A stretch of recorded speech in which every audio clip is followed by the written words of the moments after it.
Good morning, good afternoon, or let me say good evening everyone.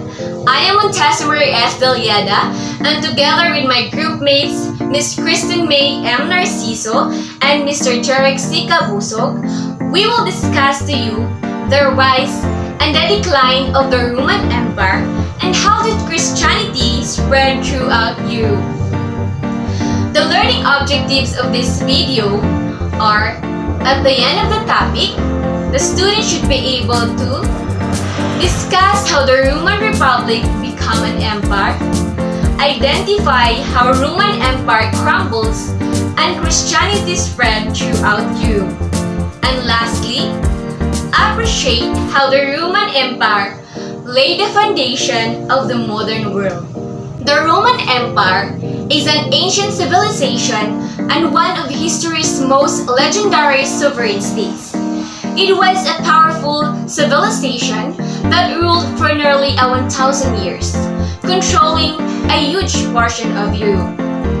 Ancient Rome is remembered for its supreme power, advanced engineering, military successes, religious customs, entertainment, and its brutality. Whatever your view of ancient Rome, you can't deny that its international rule had wide-scale effects on our development. Beginning in the 8th century BC, ancient Rome grew from a small town on central Italy's Tiber River into an empire that at its peak encompassed most of continental Europe, Britain, much of Western Asia, Northern Africa, and the Mediterranean islands. After 450 years as a major republic, Rome became an empire in the wake of Julius Caesar's rise and fall in the 1st century BC.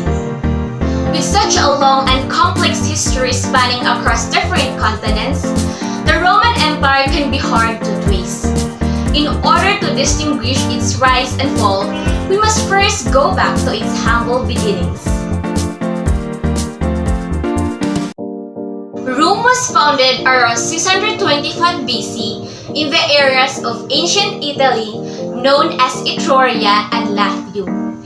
It is thought that the city-state of Rome was initially formed by Latium villagers joining together with settlers from the surrounding hills in response to the Etruscan invasion.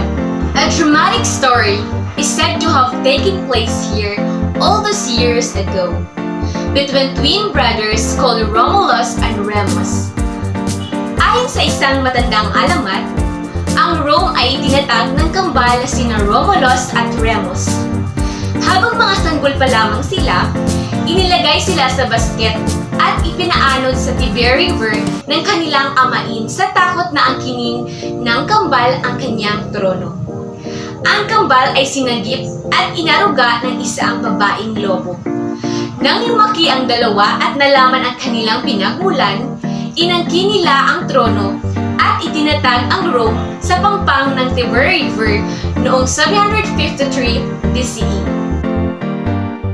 The history of the Roman Empire can be divided into three distinct periods. First is the period of kings, spanning 625 to 510 BC. The second one is the Republican Rome, spanning 510 to 31 BC. And lastly, the Imperial Rome, spanning 31 BC to AD 476. The first period in Roman history is known as the period of kings, and it lasted from Rome's founding until 510 BC. During this brief time, Rome led by no fewer than 6 kings, advanced both militaristically and economically with increases in physical boundaries, military might, and production and trade of goods including oil lamps. Politically, this period saw the early formation of the Roman constitution. The end of the period of kings came with the decline of Etruscan power, thus ushering in Rome's Republican period. Rome entered its Republican period in 510 BC, no longer ruled by kings. The Romans established a new form of government were by the upper classes ruled, namely the senators and the equestrian or knights. However, a dictator could be nominated in times of crisis. In 451 BC, the Romans established the 12 Tables, a standardized code of laws meant for public, private, and political matters. Rome continued to expand through the Republican period and gained control over the entire Italian peninsula by 338 BC. It was the Punic Wars from 264 to 246 BC, along with some conflict with Greece, that allowed Rome to take control of Carthage and Corinth and thus become the dominant maritime power in the Mediterranean. Soon after, Rome's political atmosphere pushed the Republic into a period of chaos and civil war. This led to the election of a dictator, L. Cornelius Sulla, who served from 82 to 80 BC. Following Sulla's resignation in 79 BC, the Republic returned to a state of unrest. While Rome continued to be governed as a republic for another 50 years, the shift to imperialism began to materialize in 60 BC when Julius Caesar rose to power. By 51 BC, Julius Caesar had conquered Celtic Gaul, and for the first time, Rome's borders had spread beyond the Mediterranean region. Although the Senate was still Rome's governing body, its power was weakening. Julius Caesar was assassinated in 44 BC and replaced by his heir, Gaius Julius Caesar Octavianus, or known as Octavian, who ruled alongside Mark Antony. In 31 BC, Rome overtook Egypt, which resulted in the death of Mark Antony and left Octavian as the unchallenged ruler of Rome. Octavian assumed the title of Augustus and thus became the first emperor of Rome. Rome's imperial period was its last, beginning with the rise of Rome's first emperor in 31 BC and lasting until the fall of Rome in AD 476. During this period, Rome saw several decades of peace, prosperity, and expansion. By AD 117, the Roman Empire had reached its maximum extent, spanning 3 continents including Asia Minor, Northern Africa, and most of Europe. In AD 286, the Roman Empire was split into Eastern and Western empires, each ruled by own emperor. The Western Empire suffered several Gothic invasions and in AD 455 was sacked by Vandals. Rome continued to decline after that until AD 476, when the Western Roman Empire came to an end. The Eastern Roman Empire, more commonly known as the Byzantine Empire, survived until the 15th century AD. It fell when Turks took control of its capital city, or the Constantinople, modern-day Istanbul in Turkey, in AD 1453. Salient features of Roman Empire. At its heights around 180, the Roman Empire stretched from Britain in the northwest to Egypt in the southeast. To get a sense for how big that is, it's helpful to compare it to the contemporary United States. The Roman provinces of Britain and Egypt were about as far apart as the American states of Florida and Washington.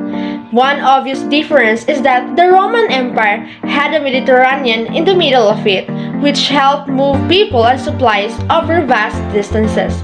Still, it's remarkable that emperors operating many centuries before the railroad and the telegraph.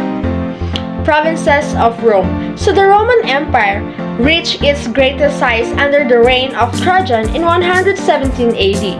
To aid in administration, it was divided into provinces, so the number of provinces changed over time as territories were gained or lost, and as larger provinces were divided into smaller ones.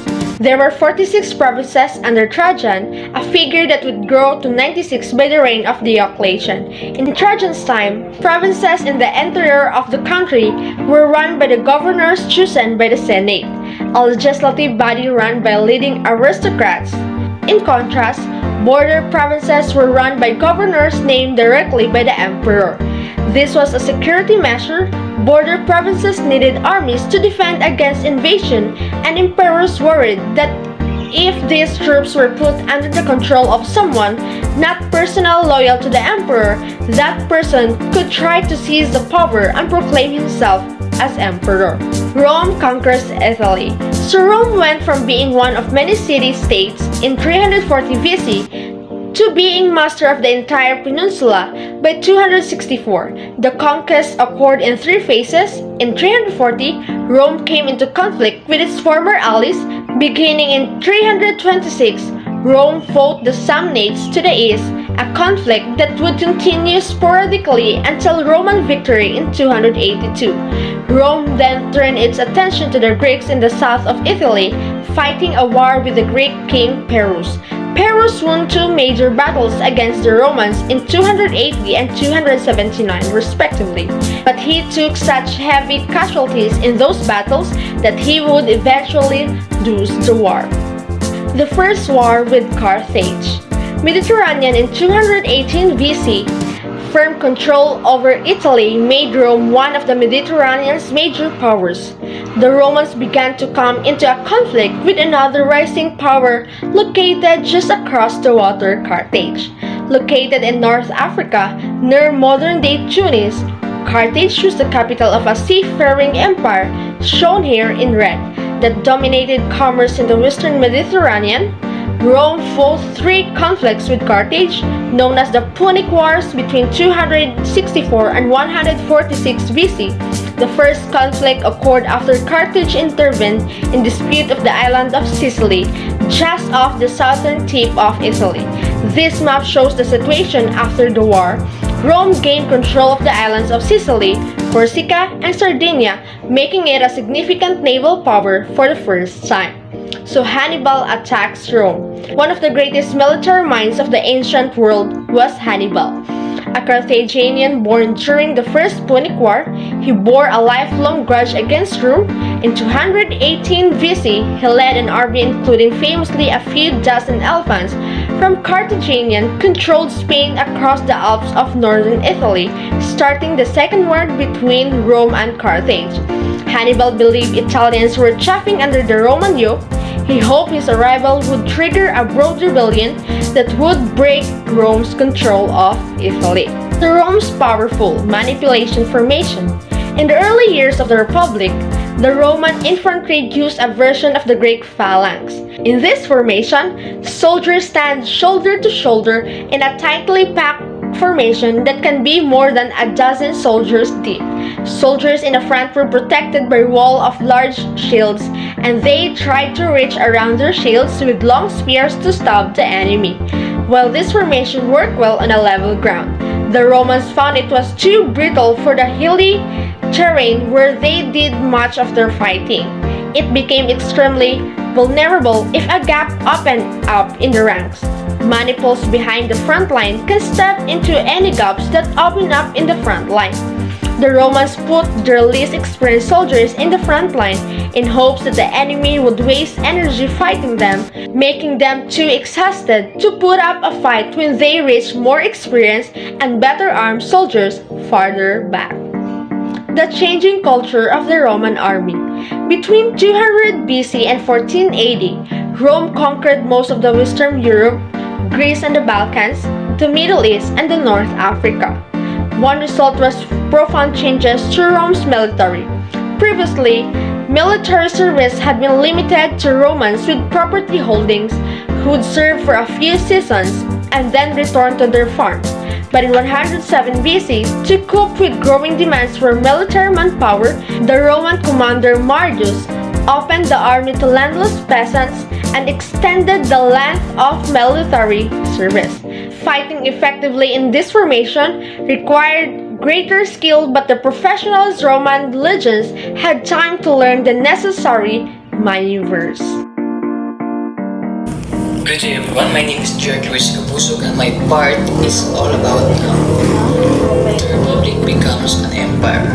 Okay, so in 58 BC, Julius Caesar took command of Rome's northern frontier and set out to conquer Gaul, which corresponds roughly to modern-day France. Okay, so once again, let me share to you who is Julius Caesar. Julius Caesar was a good leader even after he became a Roman dictator. Before he became all-powerful, Caesar revealed himself to have extraordinary leadership capabilities. He was charismatic, able to bend those around him to his will, and an excellent orator. He was a brilliant military strategist and a bold risk taker. Okay, so Julius Caesar was following in the footsteps of other ambitious Roman politicians who had led foreign conquests as a way to bolster their reputation at home. And then Caesar's exploits, which took almost a decade and brought him to almost every part of modern day in France. Caesar wrote an account of this campaign that remarkably still survives today. And while Caesar was on campaign, Caesar's enemies gained the upper hand in Rome and declared martial law. So, if Caesar had returned to Rome as a private citizen without his army for backup, he would have faced trial for any misdeeds prior to his departure. So in 49 BC, Caesar took the fateful step of crossing the Rubicon, the river that marked the northern border of Italy, with his army that triggered the civil war that would destroy the Roman Republic. Okay, so let's talk about the time when Caesar wins the civil war. Okay, so the forces opposing Caesar in the civil war were led by Pompey, a former political ally of Caesar who had once enjoyed a string of military victories in the east. On Caesar's movements as he defeated Pompey and then dealt with Pompey's allies, Pompey initially fled to the east, and then Caesar concentrated control of Spain and Italy before following him. So the decisive battle of came on August 1048 BC, when Caesar defeated Pompey at the Battle of Pharsalus in the north of modern-day Greece. Pompey fled to Egypt, but officials there betrayed him and sent Caesar his head. At this point, Caesar's rule over Rome was foregone conclusion. But it took him another 3 years to mop up resistance from Pompeian forces. He returned to Rome for the final time in 45 BC. So in short words, what Caesar did in the civil war is that he began a civil war in Rome by defeating other members of the triumvirate to become the dictator with total power. So he fought Pompey, another Roman general, and defeated him. And then later, Caesar fell in love with the Egyptian queen Cleopatra, but was killed soon after.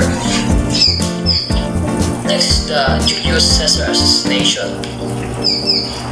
So, Julius Caesar's death would lead to a war between the two men who had the strongest claims to be Caesar's heir.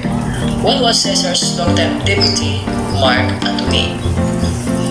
The other was Caesar's teenage grand-nephew, Octavian, whom Caesar adopted posthumously in his will. So, Julius Caesar is assassinated by Roman senators on March 14, 44 March 15, 44 BC. Okay, so why was Julius Caesar assassinated? It is because Caesar had been recently named dictator in perpetuity of the Roman Republic. Then ongoing tensions between Caesar and the Senate amid fears that he also planned to claim the title of king, overthrow the Senate, and rule as a tyrant were the principal motives for his assassination. Personal jealousness or jealousies also came into play. So a group of as many as 60 conspirators decided to assassinate Caesar at the meeting of the Senate on March 15, the Ides of March. Then collectively the group stabbed Caesar a reported 23 times, killing the Roman leader. So the death of Julius Caesar ultimately had the opposite impact of what his assassins hoped. Now let's proceed to the Battle of Actium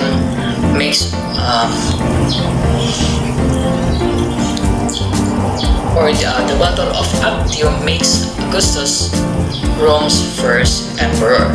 So in 31 BC, at the Battle of Actium, Augustus won a decisive victory over his rival Mark Antony and his Egyptian fleet. Returning to Rome, Augustus was acclaimed a hero. With skill, efficiency, and cleverness, he secured his position as the first emperor of Rome. So, what happened to Augustus after the Battle of Actium? So, Octavian's victory at Actium gave him sole uncontested control of Mare Nostrum, and he became Augustus Caesar and the first citizen of Rome. So the victory consolidated his power over every Roman institution, marked Rome's transition from republic to empire. Also, the strange Battle of Actium ended decades of Roman civil war and resulted in the rise of the first Roman emperor. So Antony's seemingly irrational battle tactics destroyed him, his armies, and his famed wife Cleopatra. Next, the Pax Romana, the Latin for the Roman peace, is a roughly 200-year-long time span of Roman history, which is identified as a period and as a golden age of increase as well as sustained Roman imperialism, relative peace and order, prosperous stability, hegemonial power, and regional expansion despite of number of revolts and wars and continuing competition with Parthia. So since it was inaugurated by Augustus, with the end of the final war of the Roman Republic, it's sometimes called the Pax Augusta. So during this period of about 2 centuries, the Roman Empire achieved its greatest territorial extent, and its population reached a maximum of up to 70 million people. According to Cassius Dio, the dictatorial reign of Commodus, later followed by the year of the 5 emperors and the crisis of the 3rd century, mark the descent from a kingdom of gold to one of iron and rust. So, one of our richest sources of information about ancient Rome comes from the eruption of Mount Vesuvius in 29 AD. So it destroyed several Roman towns, most notably Pompeii and Herculaneum. Then Hadrian. So Hadrian, who ruled from 117 to 138 AD, was one of Rome's most interesting emperors. So most of his predecessors had sought glory by conquering new territory, steadily expanding the size of the empire. Hadrian had a different vision. So he is known from building Hadrian's Wall, which marked the northern limit of Britannia. So Hadrian energetically pursued his own imperial ideas and personal interests. So he visited almost every province of the empire, accompanied by an imperial retinue of specialists and administrators.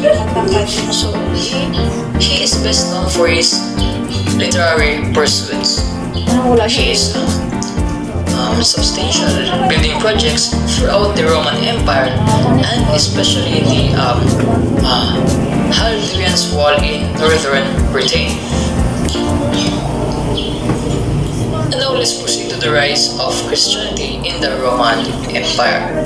So as Rome expanded, the traditional homeland of the Jewish people at the eastern end of the Mediterranean come under Roman control.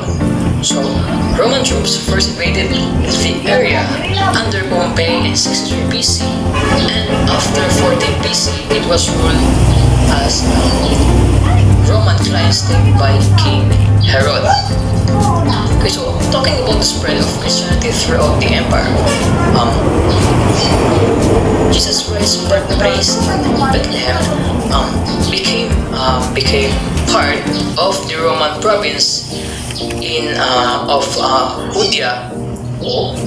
Judea during Christ's lifetime. So as a result, Christianity emerged there and spread during the early Roman Empire, one of the most peaceful and prosperous eras of the ancient world. Okay, so the early Christians, like the Jews, faced suspicion from Roman officials. So the biggest problem was that, as the late historian Chester Starr put it, Christians were expected to sacrifice to the emperor or to the gods for the emperor. So to the Christian, this was one of the pagan worship. To the imperial bureaucrat, simply a profession of patriotism toward the figure who embodied the state.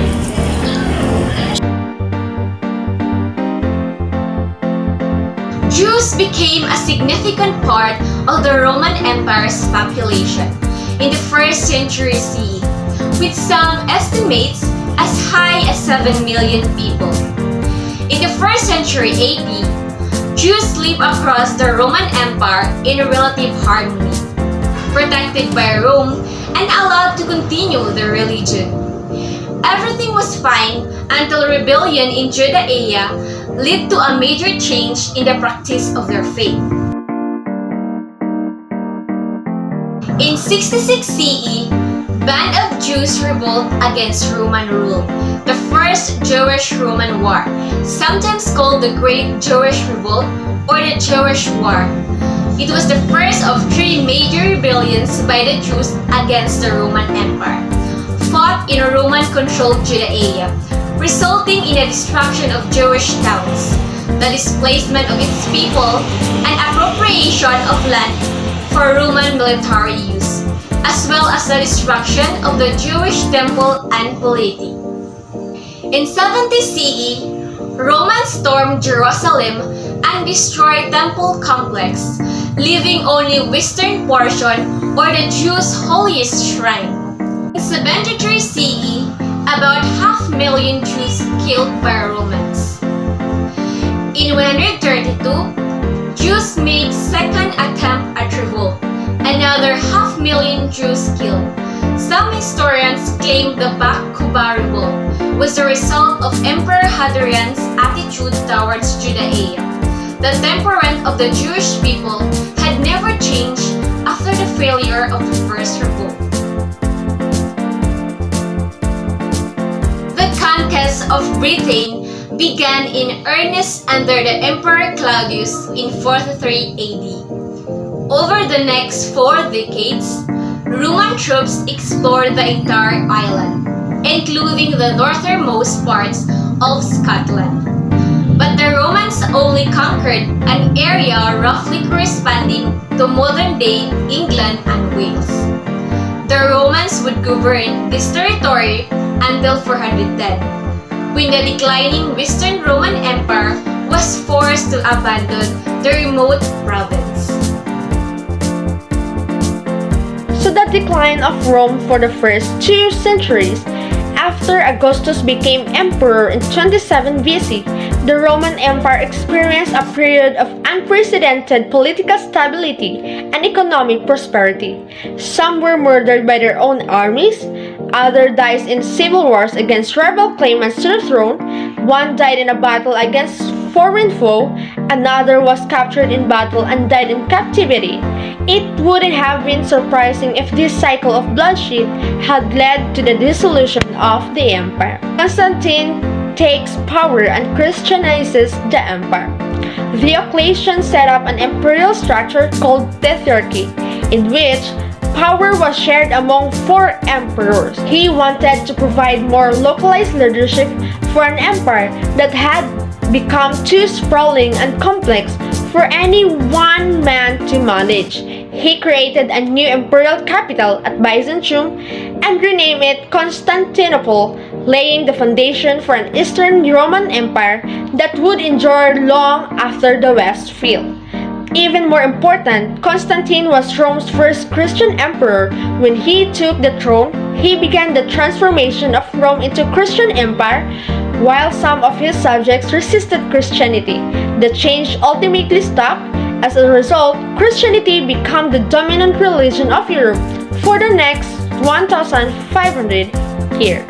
There are 5 levels of Christian hierarchy, and these are: first level are the Pope, next is the Patriarch, next is the Archbishop, next Bishop, and the last is the priest. So the empire is divided between East and the West. Constantine ruled over a unified Roman Empire, but this would be increasingly rare. This cycle would repeat itself several times over the next half-century. So it became clear that the empire was too big for any one man to rule. So the empire never fully recovered from the political crisis of the 3rd century, from a plague that began in 250 and killed millions of people. Rome's economy was hit hard, and it simply wasn't possible for a single emperor to raise a large enough army to protect a domain that stretched from Spain to Middle East. Germanic invasion. As its financial health deteriorated, the empire became increasingly vulnerable to invasion. That started a vicious cycle. Rome's wealthy and weakly defended interior became a juicy target for raiders. Frustrated provincials began to fortifying their towns and organizing their own local force self-defense. People were increasingly forced to stay close to fortified towns for safety, making them less productive and more dependent on local wars. And so, the Roman army grew weaker and the empire as a whole became more vulnerable to barbarian attack. It was a psychological blow from which the Western Empire would never really recover.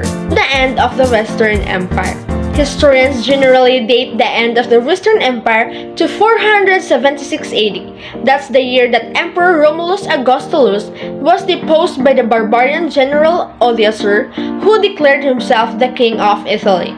but it's misleading to focus too much on any specific date when Odoacer and other barbarian generals carved the Roman Empire up into the kingdoms. So they were largely just formalizing the de facto reality that the emperors had little actual power over their distant domains.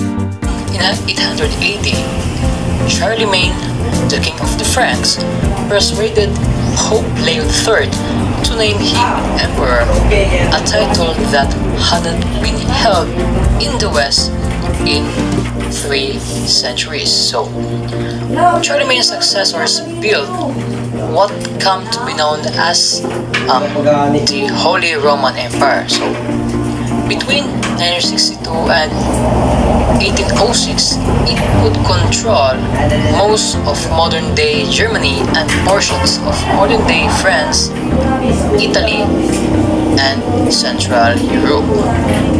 Okay, so as you can see the picture, it is the quaternion eagle of the Holy Roman Empire. So the quaternion eagle of the Holy Roman Empire depicts the double-headed eagle crest of the Holy Roman Empire, which is adopted 1433 CE with the banners of its towns. It became widely used within the empire, the coat of arms, and in documents, among other things. Okay, so the most important ancient symbols of Rome is the eagle. The Holy Roman Empire officially lasted from 962 to 1806. It was one of Europe's largest medieval and early modern states, but its power base was unstable and continually shifting. Then, the Holy Roman Empire was not a unitary state, but a confederation of small and medium-sized political entities. Next is the Byzantine Roman Empire. So, Byzantine Empire, the eastern half of the Roman Empire, which survived for 1,000 years after the western half had crumbled into various feudal kingdoms, and which finally fell to Ottoman Turkish onslaughts in 1453. So, the Byzantine Empire was the eastern half of the Roman Empire. So, and it survived over 1,000 years after the western half dissolved. But it has a difference from the Roman Empire. The main difference between the Roman Empire and the Byzantine Empire concerned the official religions they practice. Whereas the Roman Empire was officially pagan up for most of its existence, the Byzantine Empire was Christians. So, historians generally refer to the Eastern Roman Empire after 476 as the Byzantine Empire. So, but this is an arbitrary distinction invented for the convenience of historians. So, it wouldn't have made sense to people living in Constantinople, the eastern capital, and at the time. So, people in the Byzantine Empire continued to think of themselves as Romans and their empire as the Roman Empire for centuries after 476. And in 527, the Emperor Justinian took power in the Byzantine Empire and began a campaign to reconquer the western half of the empire. So, by his death in 565, he had made significant progress retaking Italy, most of Roman Africa and even some parts of Spain. So while his successors would not be able to hold these new territories, the Byzantine Empire would endure as a Christian empire for another 1,000 years until it was finally overrun by the Ottomans in 1453. And lastly, after Constantine made Christianity the official religion of the Roman Empire, religion and state were closely aligned, just as they had been under earlier pagan emperors.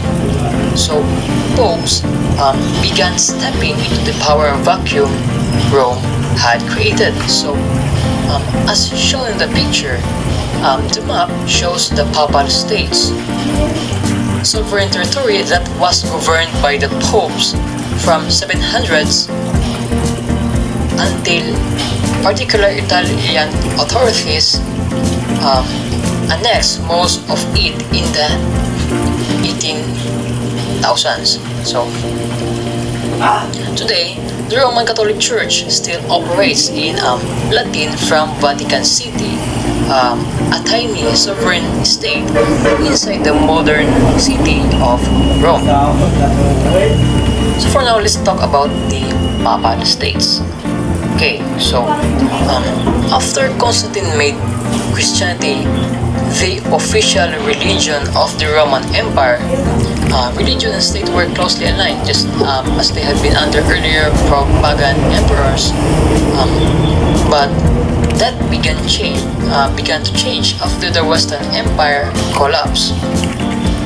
So most of the barbarian kings who became the new masters of Western Europe were themselves Christians, and they recognized the authority of the church in Rome over religious matters. So this set a precedent